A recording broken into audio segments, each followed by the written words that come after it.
إغلاق طريق المندرة والعصافرة القديم، يا ترى ايه السبب في إغلاق الطريق القديم؟ هنعرف مع بعض دلوقتي، بس تابعوا الفيديو للنهاية وما تنسوش تشتركوا في القناة وتفعلوا الجرس على الكل عشان يوصلكوا كل جديد، وما تنسوش تضغطوا لايك للفيديو. يلا بينا نبدأ الفيديو.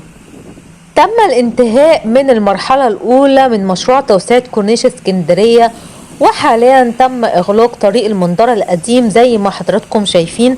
طب ليه وإيه اللي بيحصل بالظبط؟ بيتم إعادة تأهيل شبكة الصرف الصحي بالكامل، وفي كمان منظومة مياه الأمطار في الطريق القديم. أنا دلوقتي ماشية في الطريق الجديد بعد توسعة كورنيش اسكندرية، والطريق اللي أمامنا ده الطريق القديم اللي تم إغلاقه لعمل شبكة الصرف الصحي وكمان منظومة صرف مياه الأمطار.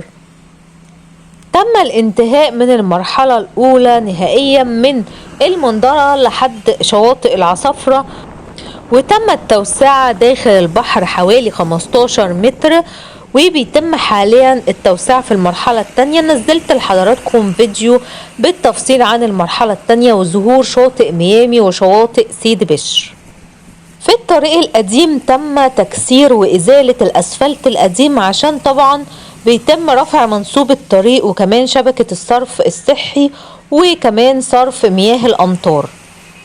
شبكة صرف مياه الأمطار موجودة على طول طريق البحر، مش بس في المندرة والعصافرة، لا في طريق البحر كله، وده ساعد في صرف مياه الأمطار أول بأول وعدم تجميع مياه الأمطار في شوارع اسكندرية.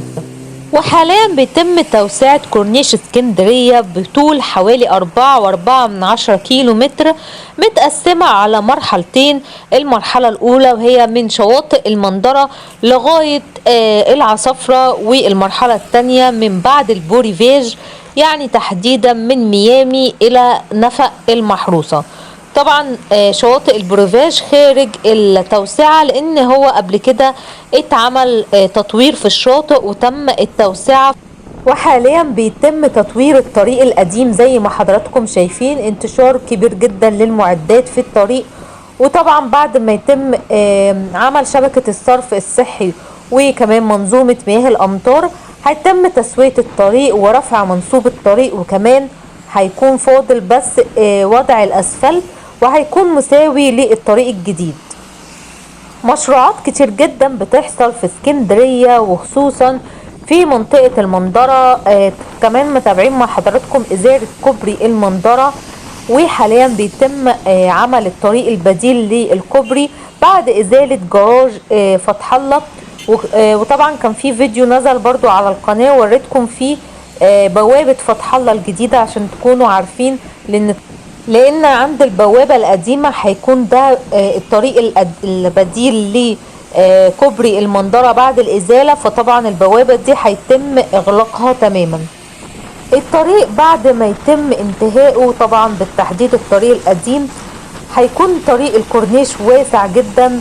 بعد توسعة كورنيش اسكندرية هيكون عندنا 5 حارات رايح و5 حارات راجع، وطبعا صيف 2025 هيكون خالي تماما من الزحمة، وهنقدر نروح مشاورنا طبعا في مدة اقصر بكتير جدا من المدة اللي كنا بنقعد فيها، خصوصا في اشارة سيدي بشر، لان هنقول وداعا لاشارة سيدي بشر عشان بيتم عمل كوبري محمد نجيب واللي هيغنينا تماما عن الوقوف فترة طويلة في الاشارة. فمشروعات كتير جدا في اسكندرية، شايفين هنا في انتشار كبير جدا للمعدات في الطريق القديم. وطبعا الطريق القديم اللي بيتم اعادة تطويره وتأهيله هو بادئ معانا من المندرة لغاية العصافرة، وهنكمل مع حضراتكم لغاية العصافرة عشان نشوف اخر التطورات في الطريق القديم اللي تم اغلاقه لعمل شبكة الصرف الصحي ومنظومة صرف مياه الامطار.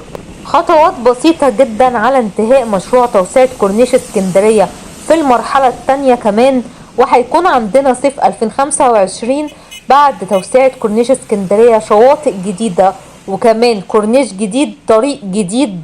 يعني صيف 2025 هيكون تم الانتهاء تماما من مشروع توسعة كورنيش اسكندرية.